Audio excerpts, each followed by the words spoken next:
this LFY side is how do you deal with 11's brood? Alright, let's get into it. We've been waiting long enough. I'm ready for some dotes, god damn it. Here we go. Are we all ready? Early smokes as we head into action. What is going on here? Yeah, we'll see how the lanes go, whether they want to do something like sending the Drow Ranger mid, putting the Bristle in the safe lane may be a consideration.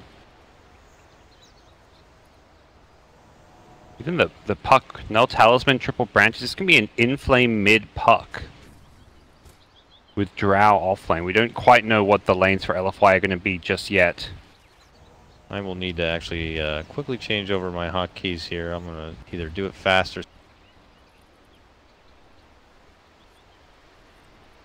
Go like that, and we're fine. Okay, thank you so much for your patience. Let's get into it now. Alright, early ward towards the mid lane here, I would see. Any sort of shift up here? What's happening here? Now 11's taking his business, it looks like towards the top. I think they want the Bristle to be in a solo matchup against the Brood, so most likely when they find out where this Brood is, if they see the web, they're going to want to move the Drow away from him. Yeah, the Drow's headed top, trying to dodge that lane, it looks like, which is not going to be all too possible. They could still do this Drow Visage top against the Brood, perhaps with some Shaker pulls. He can pull that big neutral camp further back down with the Fissure block, so there is potential for this lane to work for a couple of levels until Brood gets level 3, level 4. That's when you really take over the lane with that Spiderling army. And we'll see the attention that Victoria will put onto the lanes as well on her Spirit. Puck, again, mid lane, not going to be the easiest person to kind of gank, but the pressure is always warranted. I think some mind games there from Victoria. I think he dropped the ward, and I believe the reason for that would have been if he's spotted out on that initial TP smoke, then if he's, say, spotted in the Radiant jungle, then Radiant will assume that he's placed his ward already because he doesn't have a ward on him. Why else would he be smoking out? But instead he still has the ward in hand right now to be placed. As it stands, I feel like LGD have got the exact lanes they've wanted. They, on paper, can win all 3 lanes. The Brood has a good advantage. The bottom lane, they're going in for an early kill. This Shaman Gyrocopter have very high kill potential, and this looks like our first blood. Victoria was a little late to make it in, but it doesn't seem like it's going to matter at all. They get connection with the roll, and indeed that will be the first blood rewarded to LGD. And the Brood at top does get rid of the Sentry, so it's a bit of a Sentry battle whenever you have these Brood lane. You don't mind your Sentry being eaten as long as you eat the Sentry of the enemy at the same time, which is exactly what happened. So they've lost detection control in this top lane, and here comes the lane swap. Drow TP's bottom, Bristle comes top. I don't think Drow fares any better at this bottom lane, though, is the scary thing. This Drow has no support. This Drow could just instantly die in this lane if she's not careful. Has been hiding within these trees, ready to sprout out. DDC is here now, though, but... And even just those two being there is not enough. Like, they can still go on a dead, right? There they go. Yep, they roll in. They latch her on down. DDC's frantically flying that way like, don't do this, but they did it.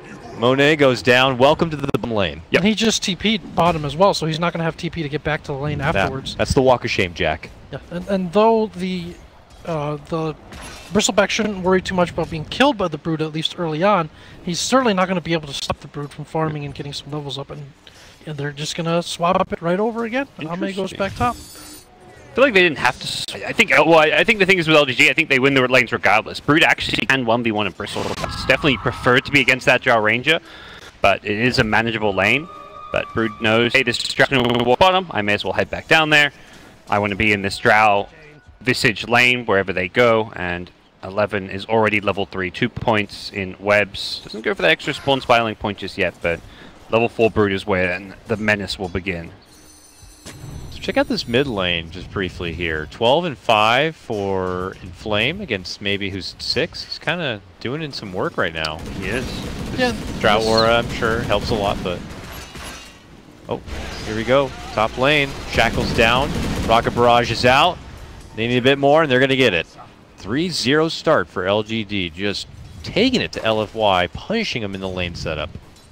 And this isn't new territory for Inflame either, as I believe he used to play mid quite a bit. I think at least last year, like on the CDEC teams, I think was it Avengers? He was also playing mid for them as well.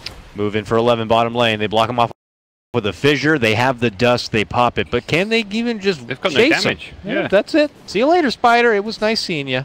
is the weakness of this Drow Visage. Visage wants to be paired with a... Oh, Kill It Mid wants to be paired with a carry with damage output. Drow has 0 in the early game stages because there's no way... He's got even 2 points in Soul Assumption. In my mind, like, how are you going to get 3 charges on Soul Assumption, let alone 4? Perhaps from the Brood giving you Soul Assumption charges, but you're not going to generate it by going aggressive because all you've got is your right click.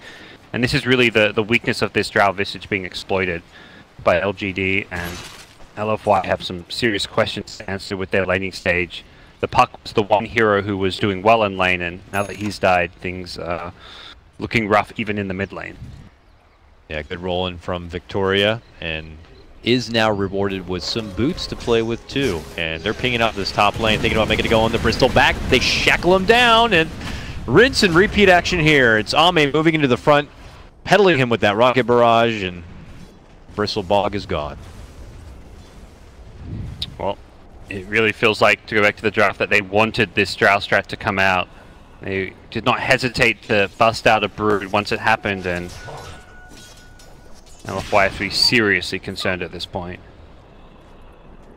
I wonder if it's something they ever had pulled out on each other, even in scrim play when Drow was maybe tossed around a bit, or if this is something totally unexpected to him. Kind of just a super intriguing way to start out a Game 1 Grand Final, because it does feel like that. Something that was sprung out almost, I don't know if it was baited or not coming from the Drow, but just seemed very yeah, situational.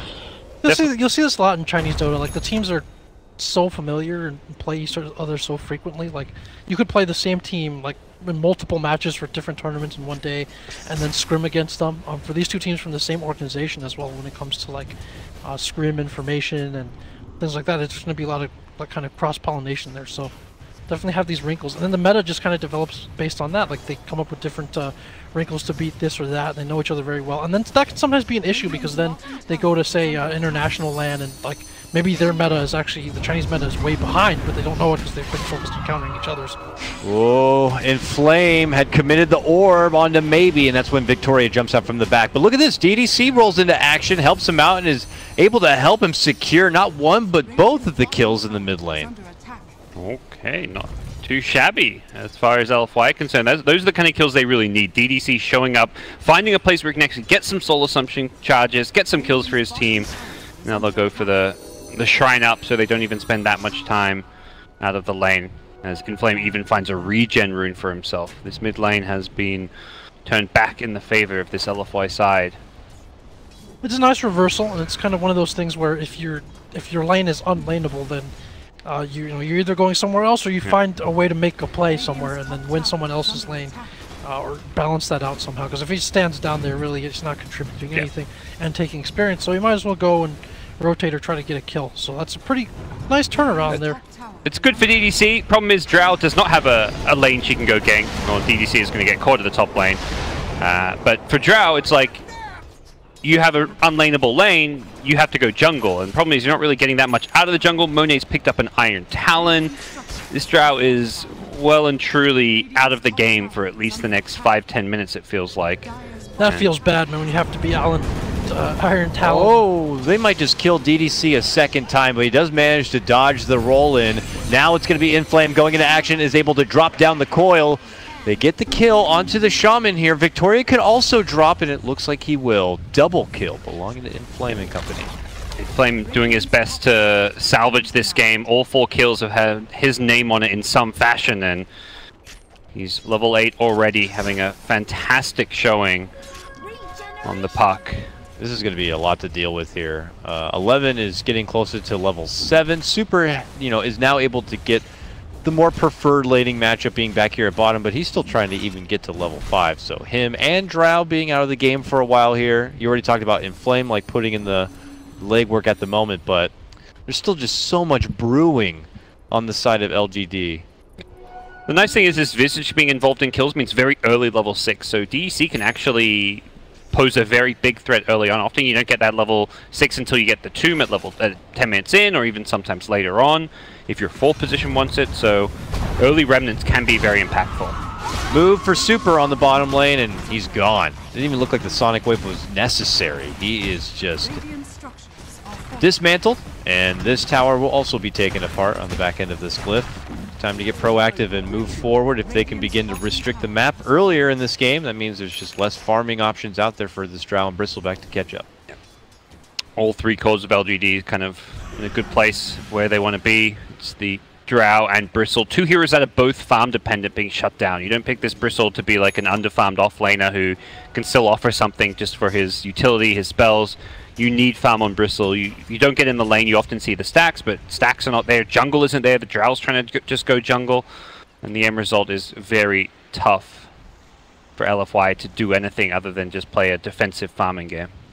Yeah, and the contortions that they've had to go through so far to deal with this laning arrangement, like both the constant TPs, the rotations, it's really set them back a little bit.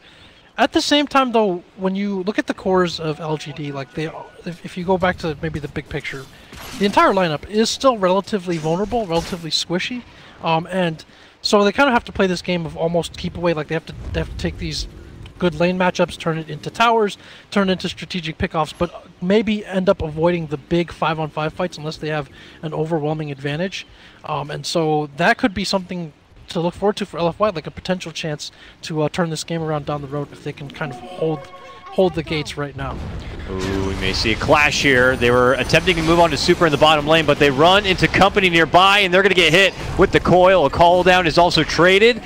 They quickly blast apart Ahmed. They'll follow it up with a Yao takedown, and Super picks up both of them.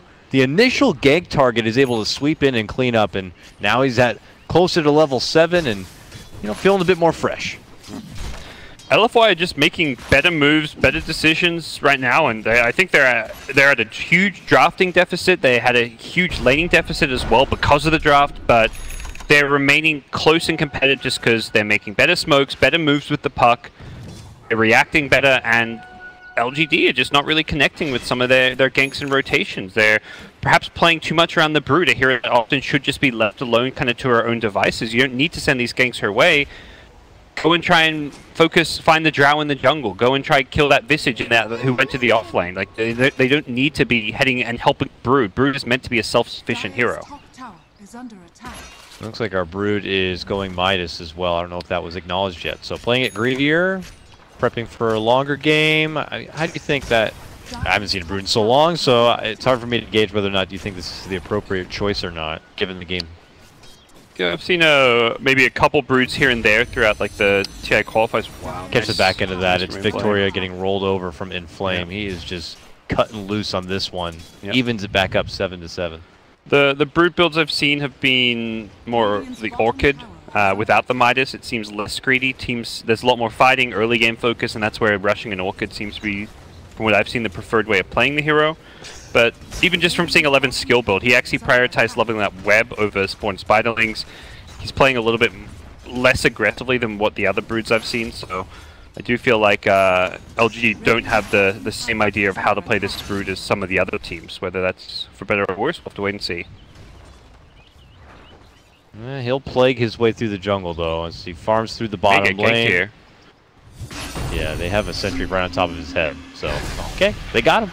Coil set down, and they will let Inflame pick it up there. I'm not sure if they were hoping for Super to get the last hit on that one, but whatever the case may be, LFY continue to string together more kills and claw themselves back through what is a bit difficult laning setup and difficult drafts. Yeah, that was a danger going from the early to mid game.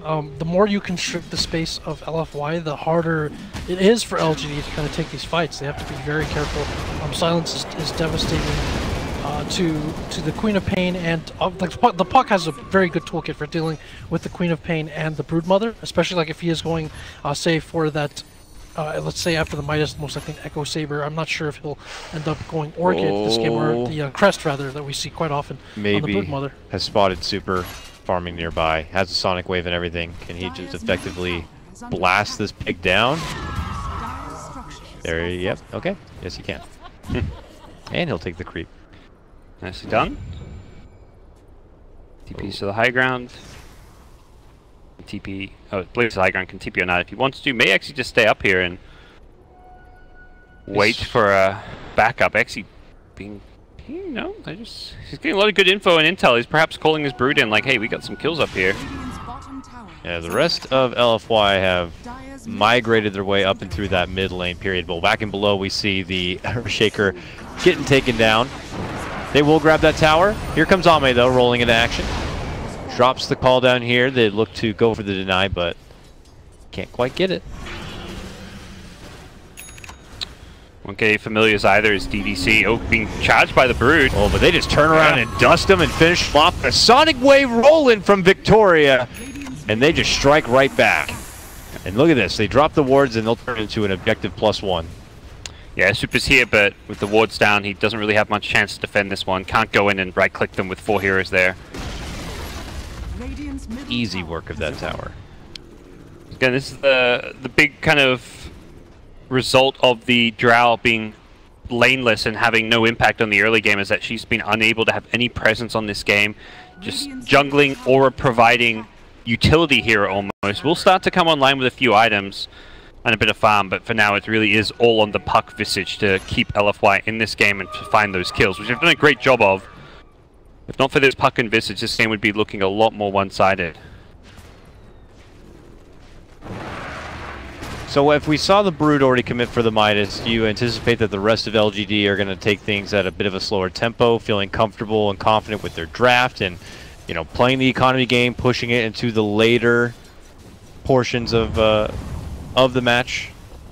I think so, because I don't think they have really a window to end the game now, or to say end it like very quickly in the next 10-15 minutes. So I think it's the right choice there, as we see Yao is going to bite a top, and then the gyro, like the space that they are getting from this is a positive for them, obviously, so it's going to allow the gyro to farm up relatively comfortably in the jungle without too much fear of retribution, or pick up kills sometimes as well. So Ame going for that Mask of Madness that he seems to favor on just about every safe lane hero that he plays. And so Super's going to go down again. Again, not too much pressure on Ame. They're okay with letting him like get free reign over the map and get farmed as well. And that they can kind of farm the way out of that condition we're talking about. Their cores are a bit soft. Once they start to get up these BKBs, once maybe has an Orchid to threaten the Puck, it starts to become a bit of an easier game for them